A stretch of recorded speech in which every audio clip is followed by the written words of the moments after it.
ജീവിതത്തിൽ എല്ലാമുണ്ടെങ്കിലും മനസ്സിനൊരു ശൂന്യതയുണ്ടെന്ന് നിങ്ങൾക്കൊരിക്കലെങ്കിലും തോന്നിയിട്ടുണ്ടോ? ചിരിയോടെ സംസാരിക്കുന്ന മുഖം, ജോലി, കുടുംബം, ദിവസങ്ങൾ എല്ലാം ശരിയായ പോലെ തോന്നുമ്പോഴും രാത്രിയിൽ ഒറ്റയ്ക്കിരിക്കുമ്പോൾ എന്തോ ഒരു കുറവ് ഹൃദയം നിറയെ പിടിച്ചുപറ്റുന്നതുപോലെ. ഈ കഥ അത്തരത്തിലുള്ളൊരു മനുഷ്യനെയാണ് പറയുന്നത്. അവന്റെ പേര് മാധവ്. നഗരത്തിന്റെ തിരക്കുകൾക്കിടയിൽ ജീവിക്കുന്ന ഒരു സാധാരണ മനുഷ്യൻ. പുറത്തേക്ക് നോക്കിയാൽ എല്ലാവരും പറയും, ഇവൻ ഭാഗ്യവാനാണ്. പക്ഷേ മാധവിന്റെ ഉള്ളിൽ അവനു മാത്രമേ അറിയാവുന്ന ഒരു യുദ്ധം നടക്കുകയായിരുന്നു. സമാധാനത്തിനായുള്ള യുദ്ധം. ഓരോ ദിവസവും രാവിലെ എഴുന്നേൽക്കുമ്പോൾ തന്നെ അവന്റെ നെഞ്ചിലൊരു ഭാരമുണ്ടാകും. എന്താണ് കാരണമെന്ന് അവന് തന്നെ അറിയില്ല. ആരോടും തുറന്നു പറയാനാവാത്ത ഒരു വിഷമം.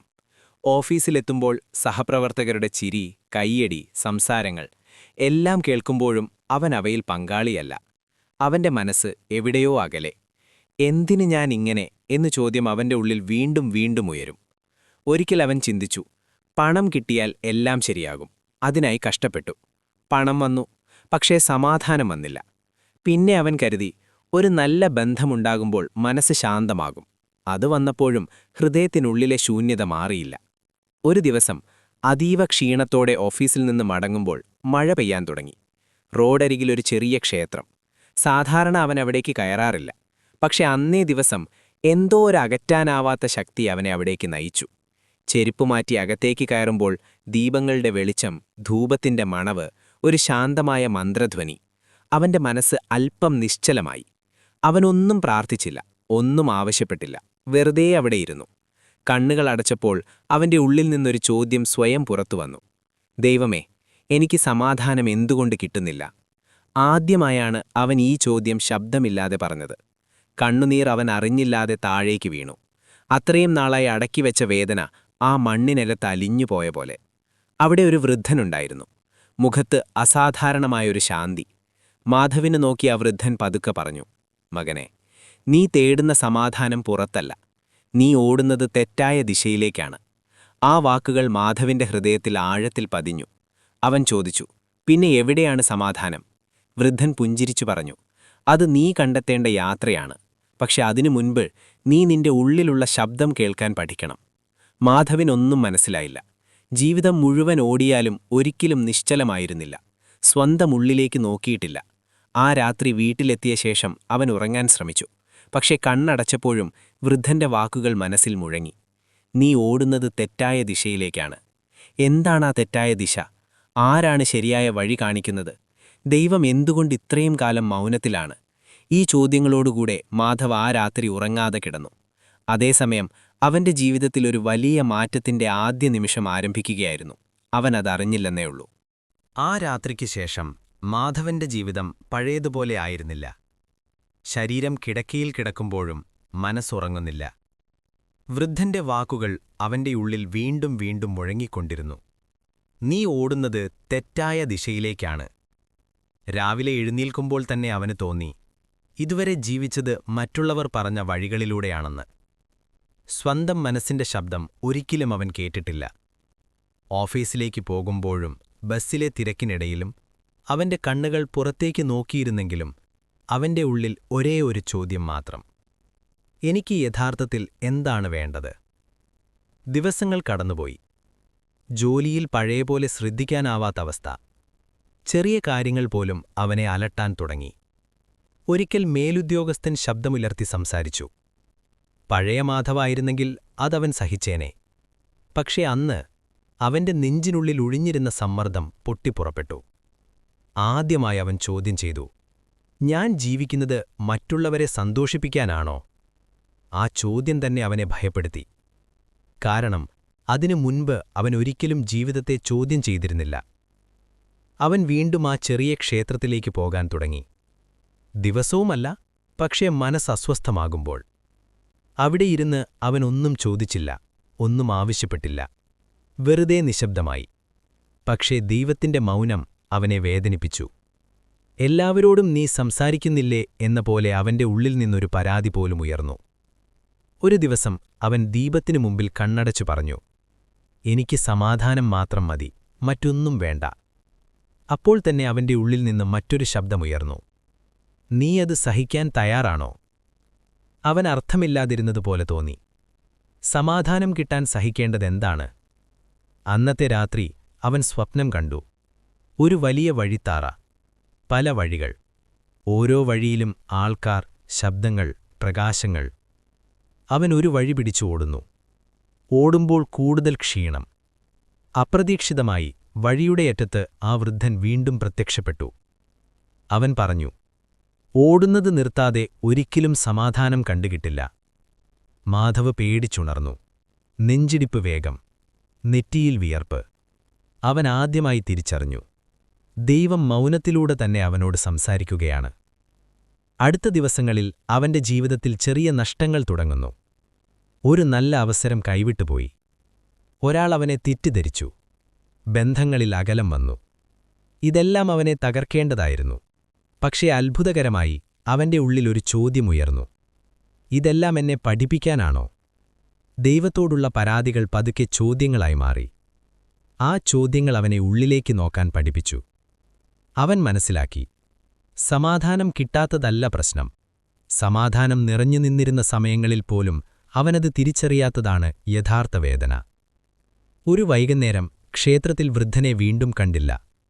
പക്ഷേ അവന്റെ വാക്കുകൾ മാധവന്റെ ഉള്ളിൽ ശക്തിയായി ഉണ്ടായിരുന്നു. അവൻ ആദ്യമായി നിശ്ചലമായിരുന്നു, കണ്ണടച്ച് ശ്വാസത്തിന്റെ ശബ്ദം കേട്ട്. പുറത്ത് ലോകം അതേ തിരക്കിൽ, പക്ഷേ അവന്റെ ഉള്ളിൽ ചെറിയൊരു ശാന്തത. അതായിരുന്നു ഒരു തുടക്കം മാത്രം. പക്ഷേ സമാധാനത്തിലേക്കുള്ള വഴിയിൽ ഇനിയും വലിയ പരീക്ഷണങ്ങൾ അവനെ കാത്തിരുന്നു.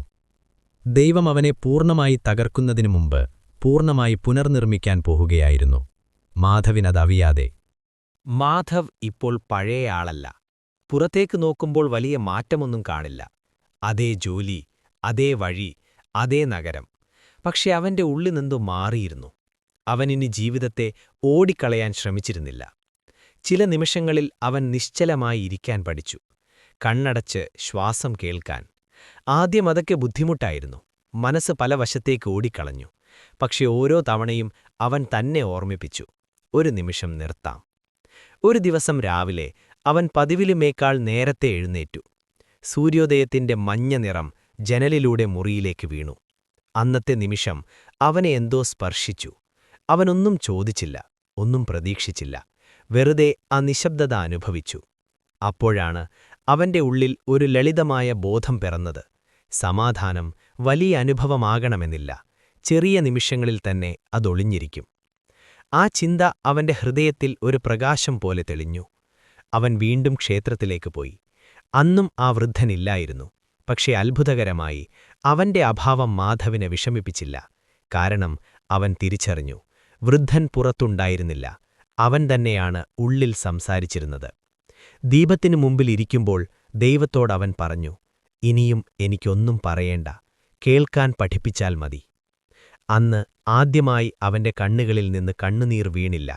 പകരം ഒരു ശാന്തമായ പുഞ്ചിരി അവന്റെ മുഖത്ത് വിരിഞ്ഞു. ജീവിതം അവനെ വീണ്ടും പരീക്ഷിച്ചു. ഒരു ബന്ധം പൂർണ്ണമായി അകന്നു. ഒരിക്കൽ വലിയ നഷ്ടം സംഭവിച്ചു. പക്ഷെ ഇത്തവണ അവൻ ചോദ്യം ചെയ്തില്ല, എന്തുകൊണ്ട് ഞാൻ? പകരം അവന്റെ ഉള്ളിൽ നിന്നൊരു ശബ്ദമുയർന്നു, ഇതെന്താണ് എന്നെ പഠിപ്പിക്കുന്നത്? ആ ചോദ്യം അവനെ തകർക്കാതെ ഉയർത്തി. ദൈവത്തിന്റെ മറുപടികൾ വാക്കുകളിലായിരുന്നില്ല, അനുഭവങ്ങളിലൂടെയായിരുന്നു. ഓരോ നഷ്ടവും അവനെ കുറുകെ പിടിച്ചിരുന്ന ബന്ധനങ്ങൾ ശിഥിലമാക്കി. അവൻ തിരിച്ചറിഞ്ഞു, സമാധാനം വരുന്നതിനു മുൻപ് അനാവശ്യമായ പലതും വിട്ടുപോകണം. ഒരു സന്ധ്യയ്ക്ക് അവൻ ഒറ്റയ്ക്ക് നടന്നു. നഗരത്തിന്റെ ശബ്ദങ്ങൾ അകലെ, കാറ്റിന്റെ ശബ്ദം, ഇലകളുടെ ചലനം. അത്രയും നാളായി അവൻ ഇവയൊന്നും ശ്രദ്ധിച്ചിരുന്നില്ല. അവൻ നിർത്തി. ആ നിമിഷം അവന്റെ ഉള്ളിൽ വ്യക്തമായൊരു ബോധം, ദൈവം മൗനമായിരുന്നില്ല, അവനെന്റെ ശ്രദ്ധ നേടാൻ കാത്തിരുന്നു. ആ സത്യബോധം അവനെ വിറപ്പിച്ചു. ദൈവത്തെ അവൻ പുറത്തു തേടിയിരുന്നു, എന്നാൽ അവൻ എല്ലായ്പ്പോഴും ഉള്ളിലുണ്ടായിരുന്നു. ആ രാത്രി അവൻ വർഷങ്ങൾക്ക് ശേഷം മനസ്സ് നിറഞ്ഞൊരുറക്കമുറങ്ങി, സ്വപ്നങ്ങളില്ലാതെ, ചോദ്യങ്ങളില്ലാതെ. രാവിലെ എഴുന്നേൽക്കുമ്പോൾ അവന്റെ നെഞ്ച് ലഘുവായിരുന്നു. ജീവിതം പൂർണ്ണമായി മാറിയില്ല, പ്രശ്നങ്ങൾ അപ്രത്യക്ഷമായില്ല, പക്ഷെ അവയെ നേരിടുന്ന അവൻ മാറിയിരുന്നു. അതായിരുന്നു യഥാർത്ഥ മാറ്റം. സമാധാനം ജീവിതം പ്രശ്നരഹിതമാക്കുന്ന ഒന്നല്ല, പ്രശ്നങ്ങളോടൊപ്പം നിലകൊള്ളാൻ ശക്തി നൽകുന്നതാണ്. എന്നാൽ ഇതൊരവസാനമായിരുന്നില്ല, ഇതൊരു തയ്യാറെടുപ്പ് മാത്രമാണ്. കാരണം സമാധാനം കണ്ടെത്തിയവനെ ദൈവം മറ്റുള്ളവർക്കുള്ളൊരു സന്ദേശമാക്കുന്നു. മാധവിന്റെ ജീവിതത്തിൽ ഇനി വരാനിരിക്കുന്ന അവസാനഘട്ടം, അവൻ നേടിയ ശാന്തി ലോകത്തോട് പങ്കുവയ്ക്കേണ്ട നിമിഷം, അതാണ് എല്ലാം പൂർണ്ണമാക്കാൻ പോകുന്നത്. മാധവ് ഇപ്പോൾ ജീവിതത്തിൽ സമാധാനം കണ്ടെത്തിയ ഒരാളാണ്. പക്ഷെ അവനത് സ്വന്തമായി സൂക്ഷിച്ചിരുന്നില്ല.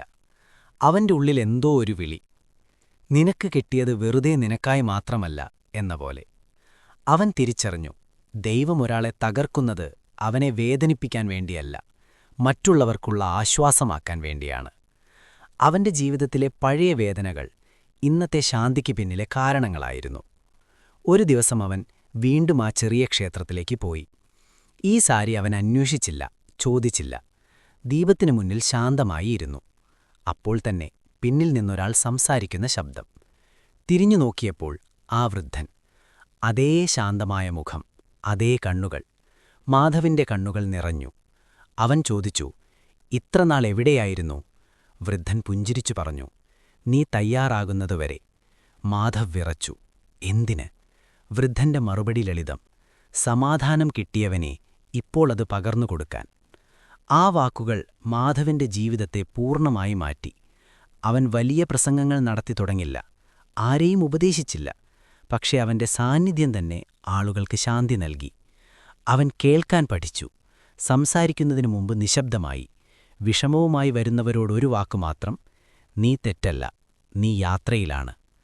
അവന്റെ ചുറ്റുമുള്ളവരിൽ മാറ്റം തുടങ്ങി. ചിലർ അവനോട് ചോദിച്ചു, എങ്ങനെ നീ ഇത്ര ശാന്തനാണ്? അവൻ പുഞ്ചിരിച്ചു പറയും, ഞാൻ ഓടുന്നത് നിർത്തിയ ദിവസം മുതൽ. ഒരു രാത്രി പഴയപോലെ വിഷമവുമായി കിടക്കാതെ അവൻ ചന്ദ്രനെ നോക്കി നിശബ്ദമായിരുന്നു. അവൻ ഓർത്തു, ഒരിക്കൽ അവനും ഇതുപോലെ ശാന്തി തേടി അലയുകയായിരുന്നു. അപ്പോൾ അവന്റെ ഉള്ളിലൊരു വ്യക്തമായ ബോധം, ഈ കഥ എന്റെ മാത്രം കഥയല്ല, ഇത് കേൾക്കുന്ന ഓരോരുത്തന്റെയും കഥയാണ്.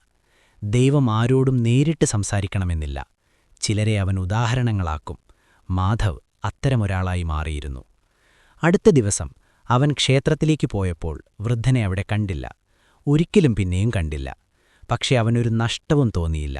കാരണം അവൻ മനസ്സിലാക്കി, ദൈവം ഒരിക്കലും വിട്ടുപോകുന്നില്ല, രൂപം മാത്രം മാറുന്നു. ആ വൃദ്ധനൊരു മനുഷ്യനല്ലായിരുന്നു, അവന്റെ ഉള്ളിലെ ബോധമായിരുന്നു, സമാധാനമായിരുന്നു. ഇന്നും നിങ്ങൾ ഈ കഥ കേൾക്കുമ്പോൾ ഒരുപക്ഷെ മാധവിന്റെ പോലെ തന്നെയാകാം നിങ്ങളുടെ ജീവിതവും. എല്ലാം ഉണ്ടായിട്ടും സമാധാനമില്ല, മനസ്സ് നിറയാത്ത രാത്രികൾ, ചോദ്യങ്ങൾ മാത്രം ബാക്കിയാകുന്ന ദിവസങ്ങൾ. എങ്കിലോർക്കൂ, നിങ്ങൾ തെറ്റായ വഴിയിലല്ല. ദൈവം നിങ്ങളെ തകർക്കുന്നില്ല, നിങ്ങളെ തയ്യാറാക്കുകയാണ്. സമാധാനമൊരു സമ്മാനമല്ല, അതൊരു തിരിച്ചറിവാണ്. അത് പുറത്തുനിന്ന് വരില്ല, നിങ്ങൾ ഉള്ളിലേക്ക് നോക്കുന്ന നിമിഷം തന്നെ അതവിടെയുണ്ടാകും. നിങ്ങളുടെ ജീവിതത്തിൽ സമാധാനമില്ലെങ്കിൽ ഈ വീഡിയോ നിങ്ങൾക്കുള്ളതാണ്. ദൈവം നിങ്ങളെ മറന്നിട്ടില്ല, നിങ്ങൾ ഒരിക്കലും ഒറ്റയ്ക്കല്ല. ഈ കഥ നിങ്ങളെ സ്പർശിച്ചെങ്കിൽ കമന്റിൽ ഓം നമഃശിവായ എന്നെഴുതൂ. ഇതുപോലുള്ള ദൈവിക കഥകൾക്കായി ചാനൽ സബ്സ്ക്രൈബ് ചെയ്യൂ. ഈ വീഡിയോ ഒരാളുമായി ഷെയർ ചെയ്യൂ, അവർക്കിത് ആവശ്യമാകാം.